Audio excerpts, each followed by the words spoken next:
George Carlin once said, "Hey, do you give a fuck? Do you care if the pandas fuck? I don't."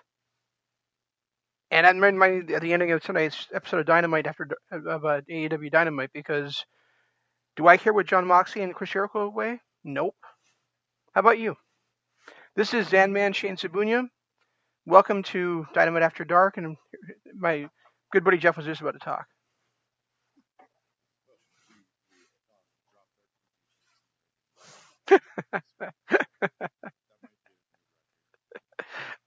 Fucking right.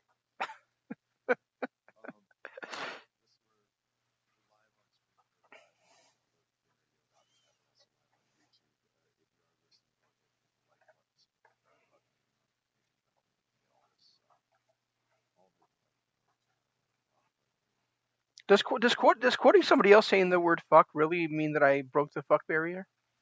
I mean, I definitely have now because I've said it 4 times, but I'm just saying. I'm just asking.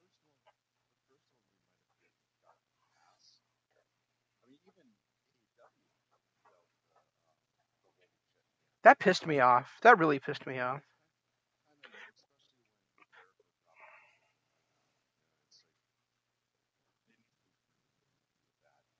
And the thing is, like, I realize they're trying to be like a family friendly thing, and at least TNT is like trying to, like, watch that kind of stuff. But if you're watching a football game and the fans don't agree with the call by the referees and they start chanting bullshit, they don't block that out of the football game.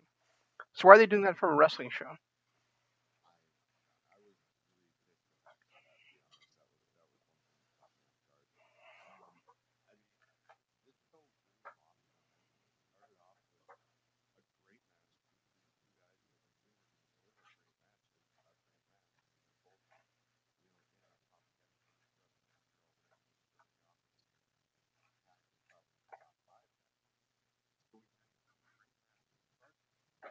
But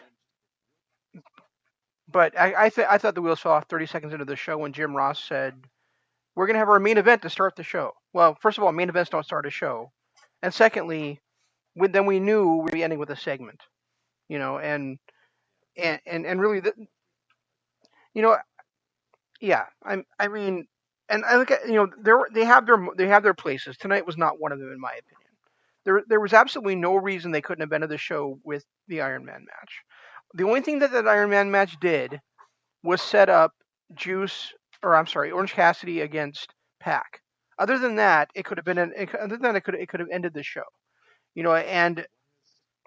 And there was no implications at all on the tag team title match, because later on, I think right before the quote unquote main event of the weigh-in, they had the sit down interview with the Bucks and Hangman and Omega. So there was, and we didn't see Hangman at all the entire show other than that. So there was no reason why that Iron Man match could not have ended the show at all.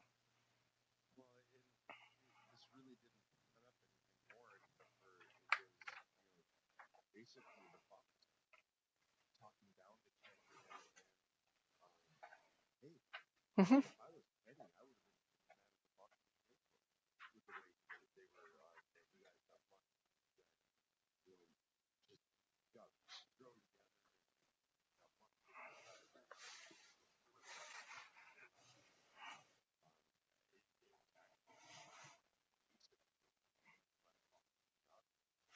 Yeah, it's actually just not part of Kenny's nature to get upset about something like that. That's all it is. I mean, he's really laid back, and he'll listen to both sides of every story, and he'll just kind of like do his own thing. So I mean, but Paige is so intense and already feeling, the pressure, and like he's been overlooked, and like the Bucks are hogging every time that he, has a chance to talk as a champion, and so obviously Paige is going to be more upset about it than Hangman was. I mean, I totally agree with your assessment, but I'm just saying that, it was perfectly in character for Kenny to just sit there and be like, "Yeah, you guys have a point," blah, blah, blah.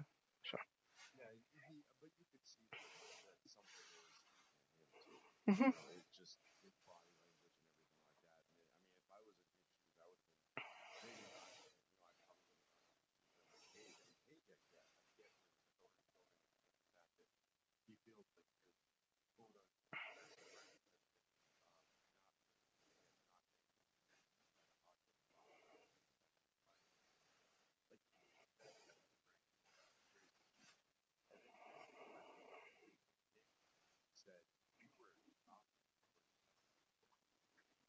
Yeah, that was ridiculous.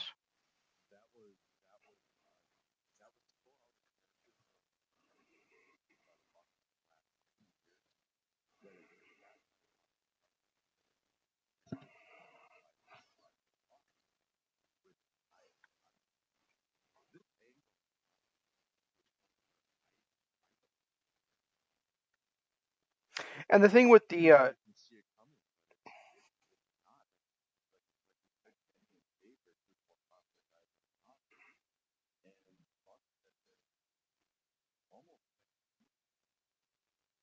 yeah, I would say so. Um, and the thing with Paige having the drink with him and Matt saying, and really, Paige, you had to bring a drink to the interview. Well, a lot of us know from personal experience that if somebody's got a problem with drugs or alcohol or anything really, sex, whatever it is, the more you pressure them about doing it, the more they're going to want to do it right in your face and just to piss you off. So,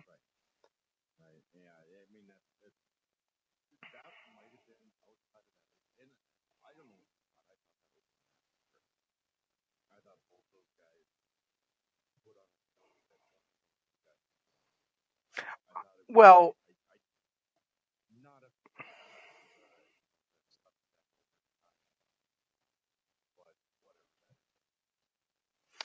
I wouldn't go so far as to say it was great. I thought it was really good, but I wouldn't put it in the great category.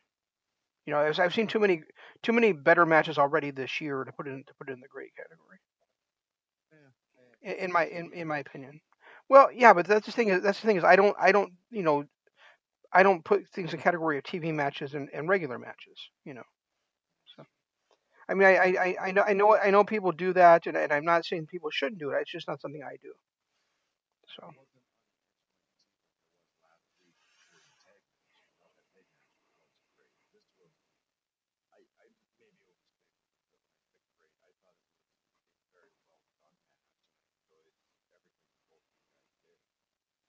what I really liked about it is in a way they kind of subverted the whole I'll uh I'll get a disqualification to get the advantage thing because he never got the advantage in the match. Yeah, he was dominating Kenny in the time, but he never got the advantage as far as fall wise on Kenny, like most of the time people do when they take that tactic. So,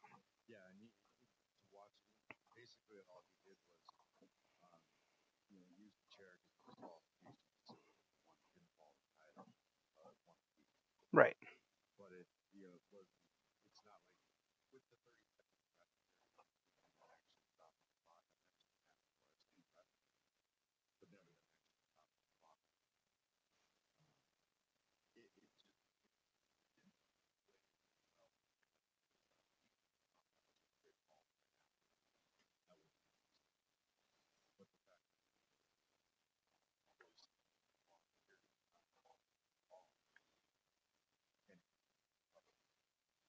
Well, I wouldn't say it would have made more sense. I like the fact that he didn't get the advantage by doing it. Like that he tried to pull that tactic and it didn't work out for him. That was part of the aspect of the match I enjoyed.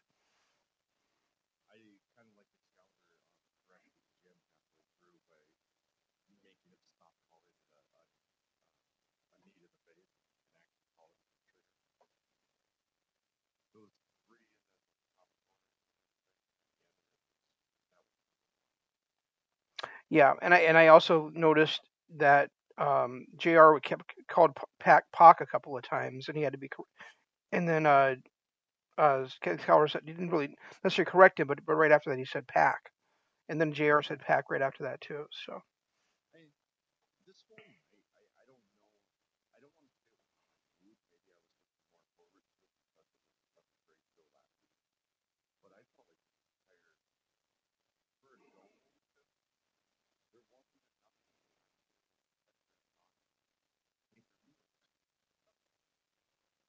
well, one thing about it was what did you and I say needed to happen tonight for one of the big matches at Revolution?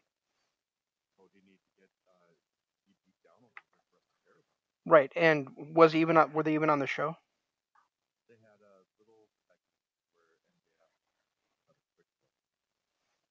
Yeah, that was it. There was nothing where Hangman I'm sorry, where MJF got the advantage again, and so now we've seen him be dominated by Cody for weeks on end, and or dominated in some fashion by Cody or his friends. And so yeah, there's really no reason for me to care about that match now.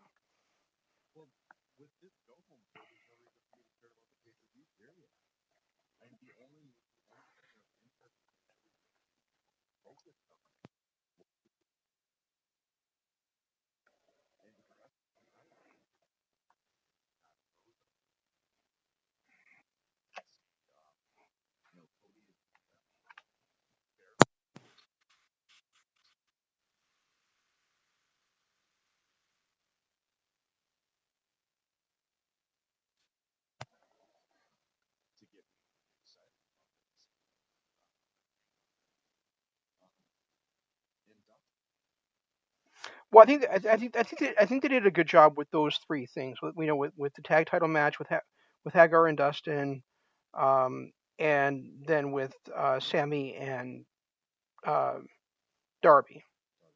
But but yeah, I mean, really, that was all they did a good job with, in my opinion.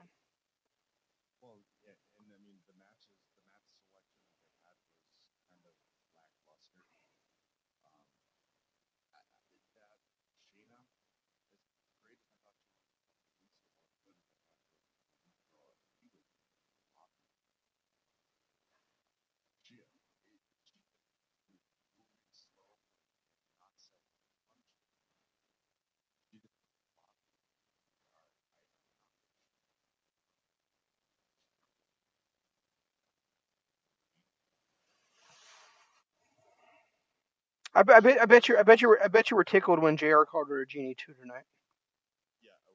I really enjoyed the fatal. I actually really enjoyed that match. The women's fatal four way I thought was a lot of fun. Was it great? No, but it was fun. Oh, you could too. Your favorite was in there.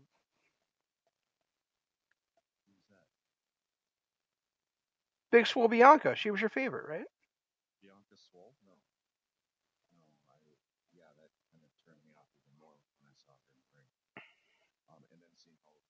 You mispronounced on.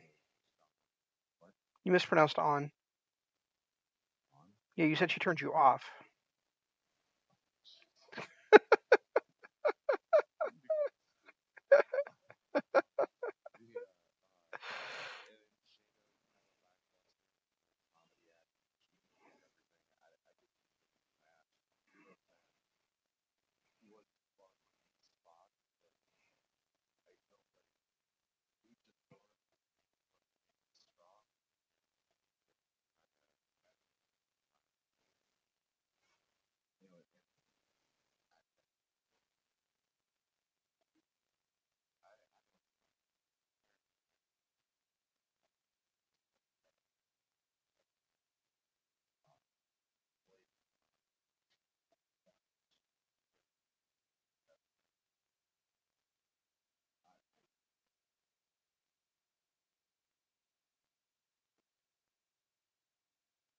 Yeah, I don't see how either. When Cassidy, we never even seen him wrestle a match yet. So,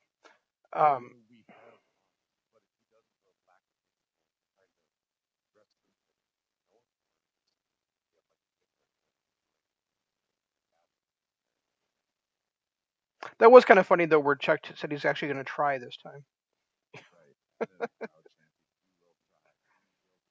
Yeah. Um. Yeah. You run really hot and cold on best friends. There's sometimes you really like them, and sometimes you just can't stand them. So I think you're just you're kind of in one of those cold phases right now.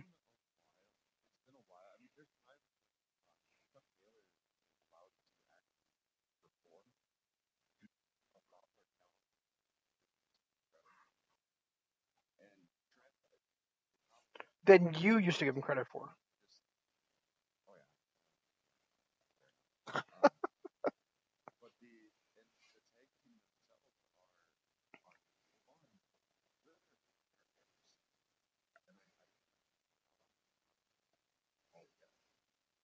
The way I was getting with the way I was getting with SCU for weeks.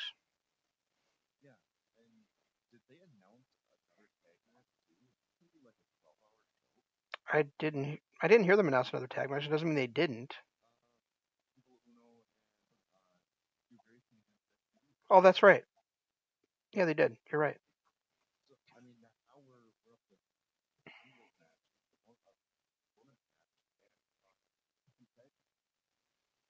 So so so 9 matches, huh?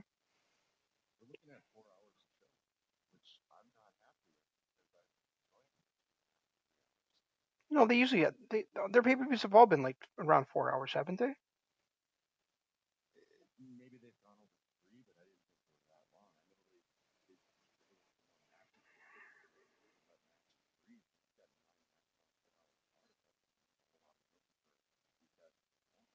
I definitely feel like I was watching a 4 hour show when I was at All Out last year.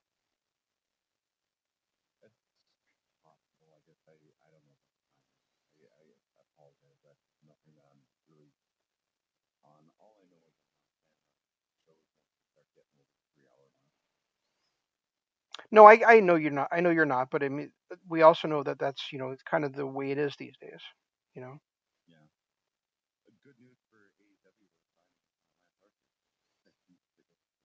it really is. For those who don't follow NJPW, don't know how good Lance Archer has been. He's been just on fire lately. So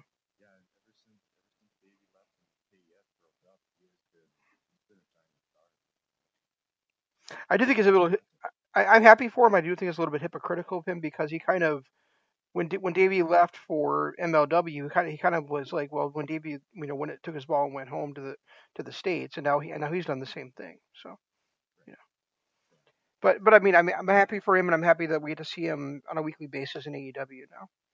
And also they treated it like a big deal tonight too, where they were like, Lance Archer's going to debut next week on the show. So right.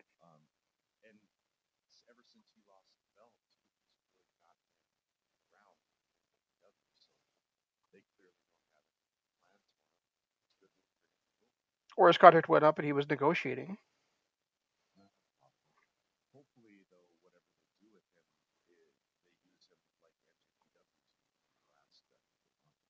as a killer.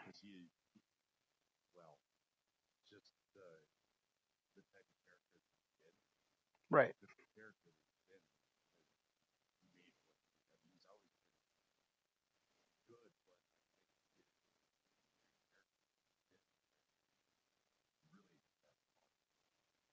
Well, yeah, I love his everybody dies character.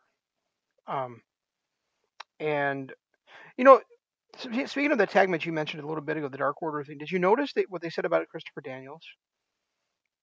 They go ahead. Right. Which could be another way of saying that that Christopher Daniels will be gone, but he'll still be there as the Exalted One. So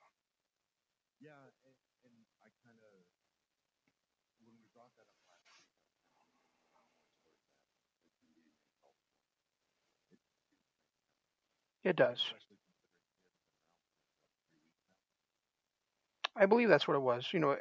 I mean, if it's Raven or if it's Luke Harper or Matt Hardy, I'll be happy with any of those outcomes as well. But I do think it would make sense if it was Christopher Daniels. So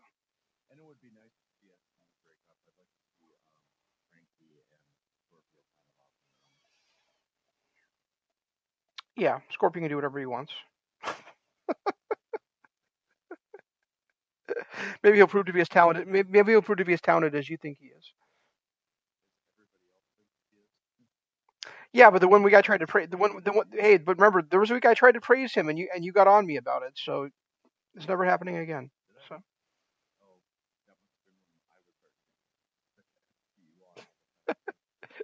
no, I praised him one week and you disagreed with me. So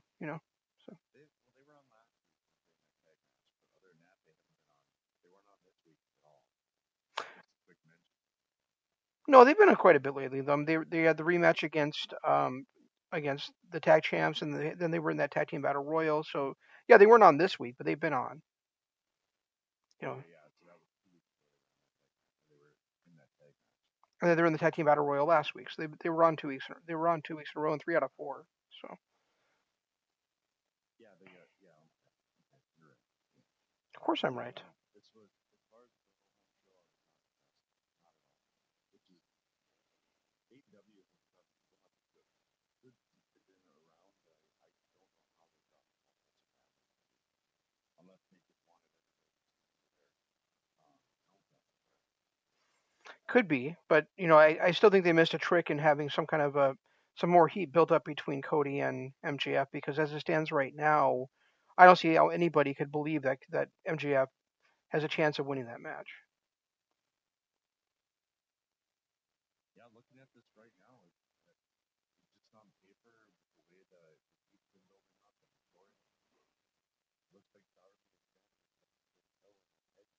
Mm-hmm. tag title match. Those are matches. I must verify.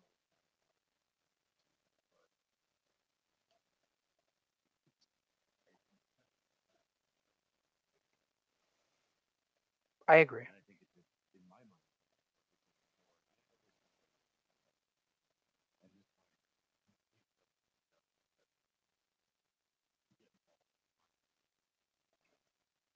either that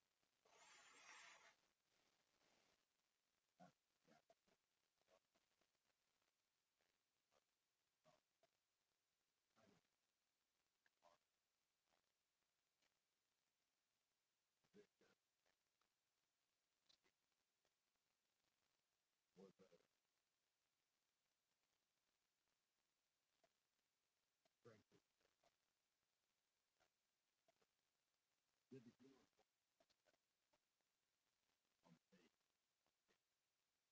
Yeah, yeah, and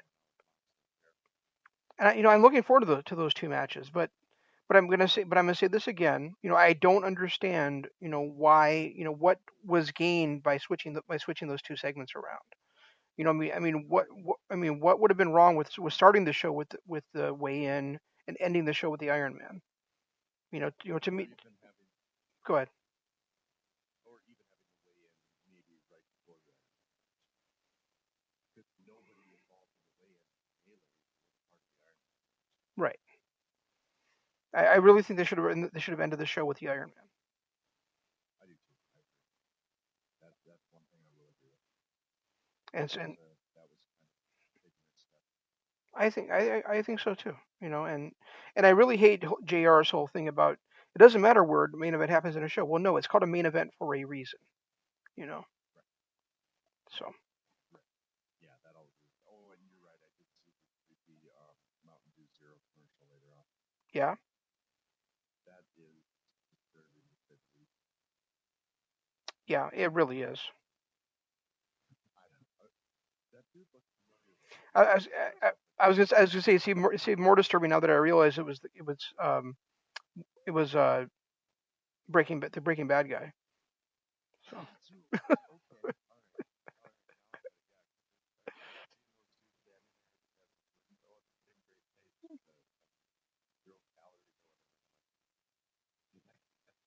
All right. Yeah, what's his name? Brian something. I mean, I got when I was so I was looking forward to see what AEW could do on the Go Home show, and I felt like they dropped the ball. Me too. And th- go ahead. Is this their first pay per view, or they had?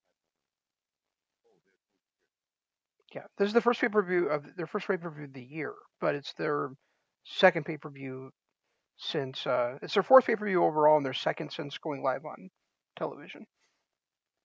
yeah, they were. I thought they were pretty much everywhere.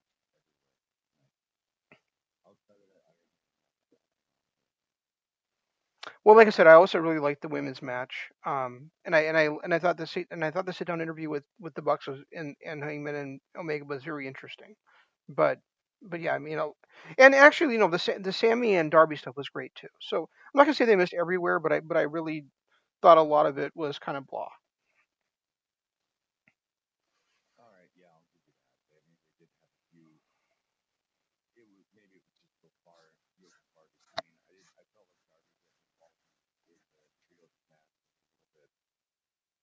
if they were going to run them out there and get the ball at the end of the night, they maybe put that in part of their match.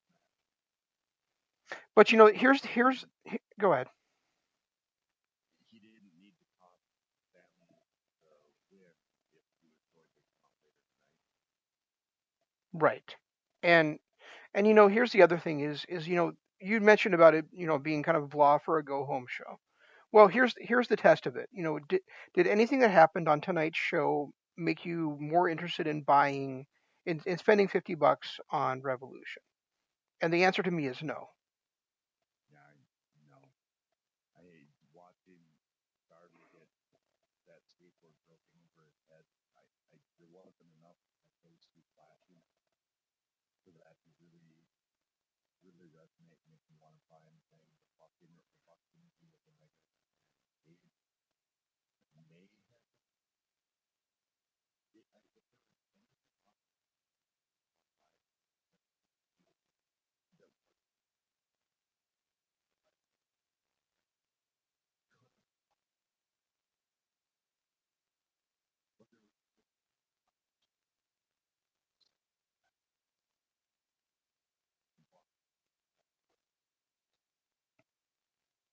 And let me just for compare and contrast sake, let me run down what's happening Friday night for Ring of Honor. And remember, we've already got Honor Club, so we're getting this for free.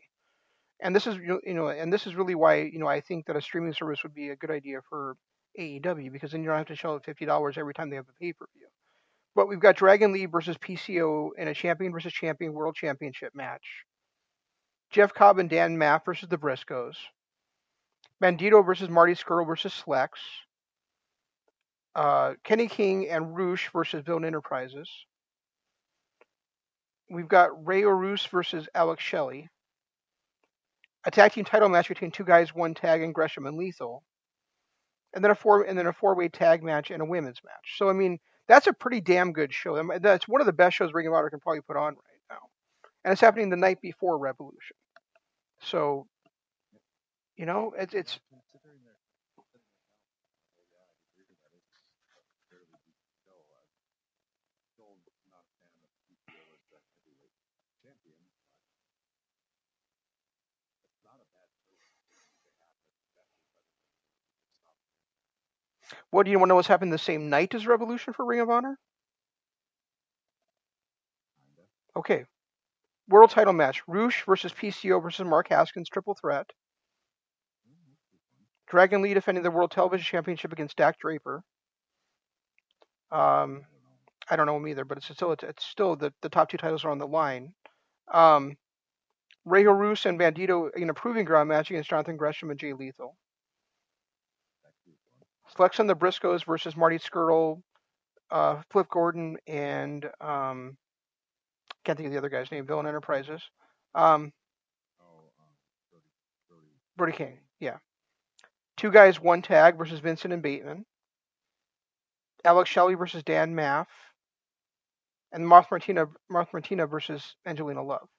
So I mean, it is. It's a damn good show. We kind of swore off Ring of Honor, but they're putting together back-to-back awesome shows this coming weekend. So.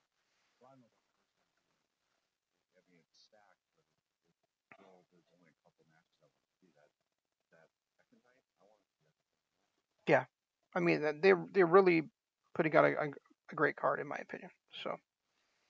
And then a couple weekends from then we have the anniversary show. So.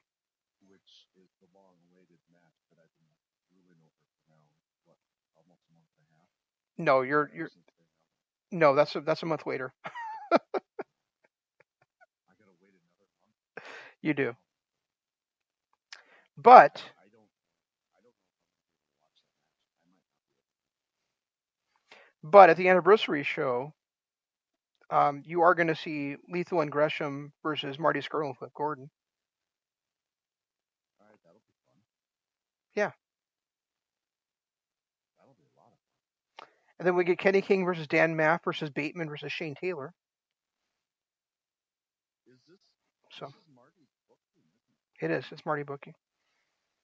There's a huge difference in the feel of the layout of the show. And then the World Television Championship for that show, Dragon Lee versus Bandito.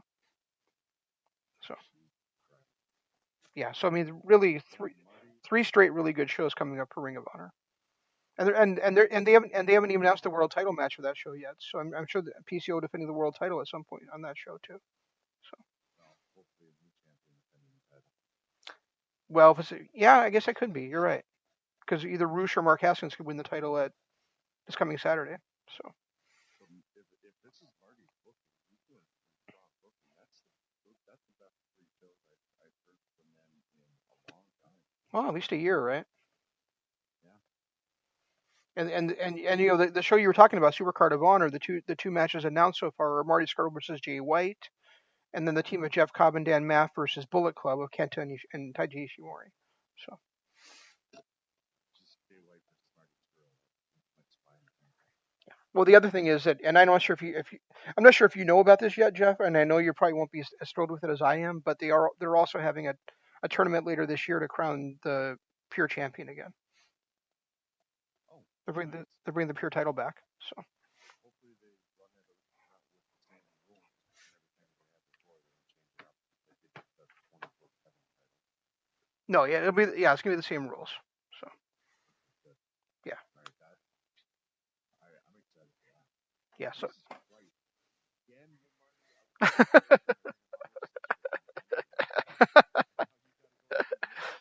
Yeah, now they're going balls out again. Yeah.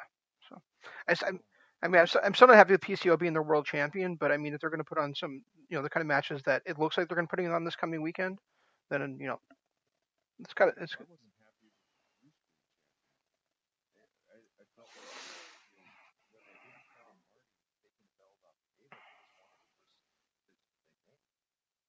And it just the second half of last year was terrible.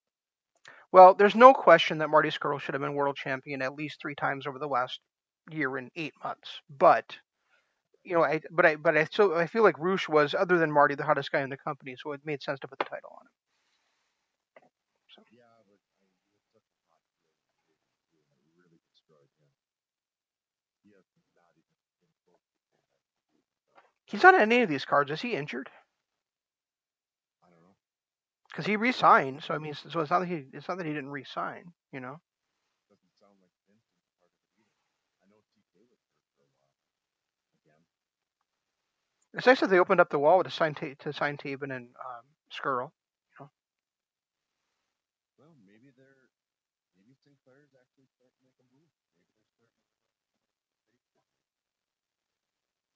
Yeah, I mean, it's not like they're the big four with that, but maybe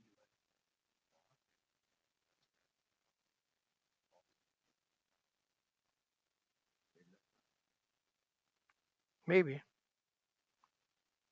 I'm still looking to see Matt Taven. I'm assuming he has to be injured because otherwise, why would he not be wrestling at any of these shows? Ankle injury. No, they definitely have the money. So, you know, and this is supposed to be an AEW show. I realize. I was just pointing out how. I just wanted to point out how, you know, we have a world champion. You know, we have a Revolution pay-per-view coming up this Saturday, and yeah, I'm excited about it. But I'm not excited enough to put $50 down when I can watch great wrestling back-to-back nights for the $10 we're already paying a month, or just, you know, 15, whatever it is. So.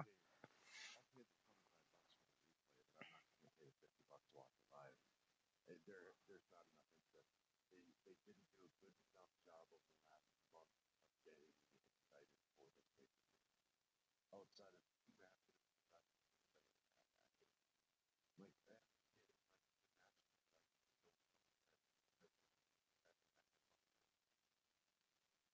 Right.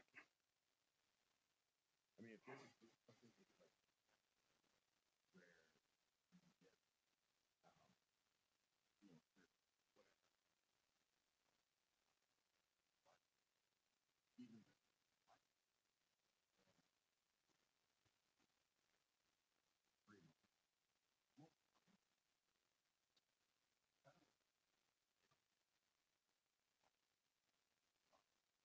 Yeah, they did. They have, well, since 2011. So I mean, they still had a lot of programming available on there.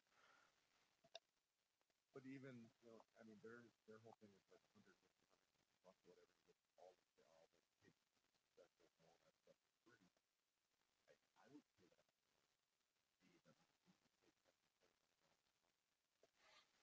that Yeah, that's the thing is that and it's a weird model to. I've said this before. Like I think that the pay-per-view model is weird in 2020 when for 6 years there's been WWE Network, which is the industry leader, and you pay $10 a month for it. We pay eight something. What is it like $8.97 a month for at JPW World? Um, yeah, for the currency change. yeah, it's like $8 a month for Impact. I mean, yeah, you don't get the pay-per-views with it, live, but you get them a few months later, and you get all their specials. But you also get access to, but you also get access to how many other indie promotions on that thing too. I mean, you and I don't have the time to watch them, but you get, I think there's a dozen at least indie promotions you can watch on there. So Well, and there's a new one too. One of the wrestlers started at the movie promotion that's on there now too. They were talking about it on Saturday.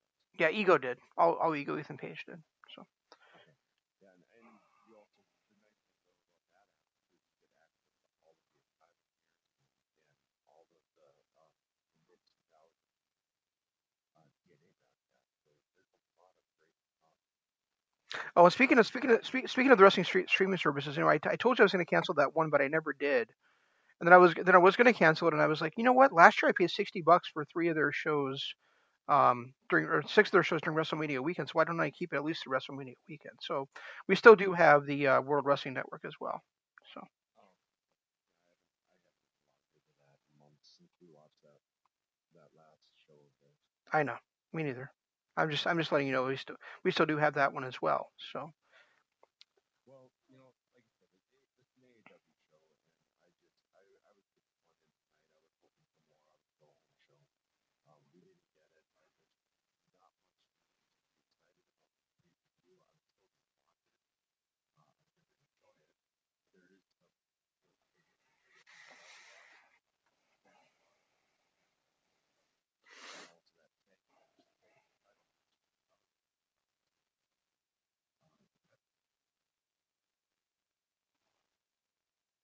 yeah, the women's title match they barely set up. The Cody MJF match was so hot months ago, but now I just feel like it's cooled down, and they haven't done anything to make me hyped for it. I think we talked about it last week. I think Cody losing to Wardlow last week would have been a lot better than him winning. Um, and really there's 4 matches I'm excited for on this show. The World Tag Title match, um, the World Title match, Dustin versus Swag or Hager, and then Sammy versus Darby. So so those are the ones I still care. I really care about at this point. Well, we'll find out next week if we were right on this one. Right about what? Whether this pay-per-view ends up being a bust or not. I'm not saying it's going to be a bust, but it's not something I would pay $50 for sure. I'm actually looking forward to the bust. Okay. I just, with the way that they've set up matches, I'm just not, there's not as much fire behind me as there should be. I just, Let, let, the Moxley Jericho thing has gone on too long. let me ask you something. Is this the right time to put the title on John Moxley? No, No, it's not. I I, don't think so. I honestly feel like Moxley is the wrong guy to take the title from Jericho, and I feel that way for a couple reasons. Number one is I feel the momentum has been really weird in this feud, the way everything's been going. But number two, I also feel like having 2 former WWE guys as your first 2 champions is really not a good idea. That and like I said, it just feels like this has gone on too long. We've seen it, and I maybe a little less of the repetitiveness, where it seems like there's always some sort of down on Moxley every single week. And I really don't want this to be a wrestling match between the two of them. You know, and and that and, I don't think at this point. and that's the crazy thing is like they're too big. They're two quote unquote big singles matches, really neither one of them should be a wrestling match. They should both be fights. Which is going to be weird for the pacing or the spacing of the matches on the show. I mean, I think Cody versus MJF should be like maybe middle of the show because of that. Well, Cody likes to live in the middle of the card. Anyway, that seems to be his spot. His third or fourth matchup. Yeah. He's been doing that basically every title match, and then he was doing that for Honor.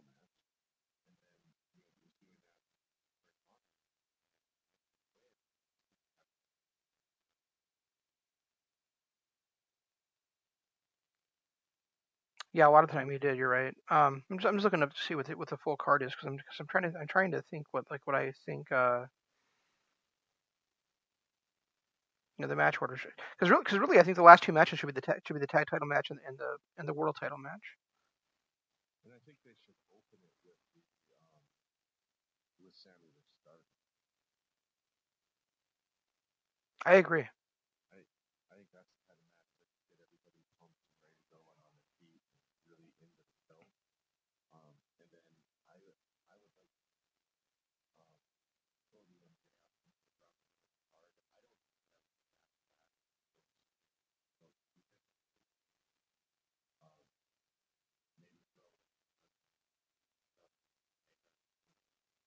throw stuff. What I think.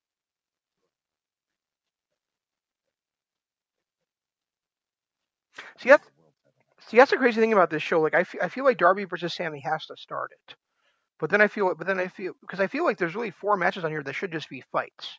That match, Hager versus Rhodes, the world title match, and then MJF versus Cody. Like, there's so many personal things involved in all four of those. They should really just mostly be fights. So. Right. And Sammy versus Darby are both athletic enough to pull off a really spectacular fight. I think so too. Yeah, PAC versus Orange Cassidy is a weird thing to be throwing on here. It's I don't even think to be honest. I wonder if the tag match they talked about tonight is going to be on the pre-show because I'm looking at the card right now and they've added PAC versus Orange Cassidy, but that makes it a 7-match card. So I'm wondering if that tag match between the Dark Order and SCU is going to be on the pre-show. Well, there were 5 singles matches, the one tag match, the tag team title match, and the female match. Well, the female match was one of the singles matches, though, right? Oh, was it? I thought there were 5. Well, here's what's listed right now on Wikipedia. So, Chris Jericho versus Jon Moxley, MJF versus Cody, Omega and Page versus the Bucks, Hager versus Rhodes, Allen versus Guevara, Rhodes versus Statlander, and PAC versus Orange Cassidy. So the only one I know of that they're missing is the tag match I mentioned tonight, which is Dark Order versus SCU. And I'm not sure if they was kind of a throwaway line, like you didn't pick up on it right away. I just forgot. Yeah. It sounded to me like that was like a challenge. They were going to have matches. Yeah, I think they are. I think they just missed it when they were listening to this, or either that or like I said, it's on the kickoff show. All right. Well, I got nothing left, so guys. If you listen to it, hope you have a great show. We appreciate it.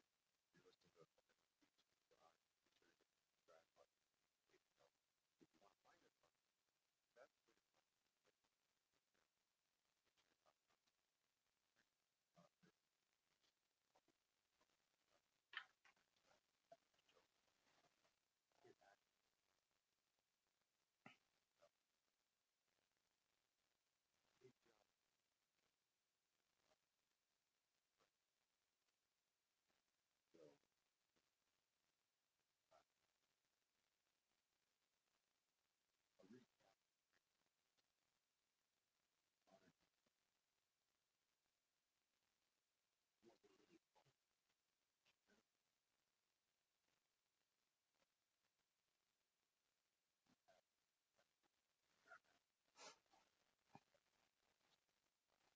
How the hell am I going to get Supercard of Honor in this week with all the other ROH stuff we got going on?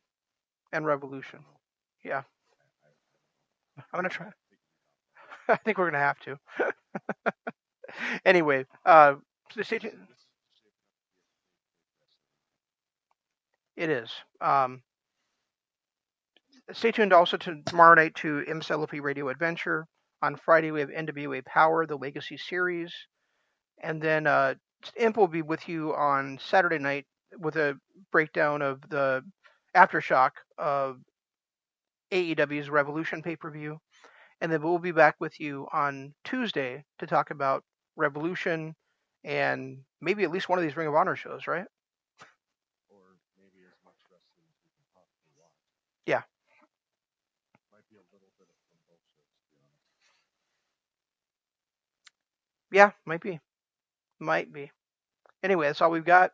We'll try to do better next time. This is Shane saying long days, pleasant nights. Jeff saying Goodbye. G1 Climax 27. Goodbye and good night.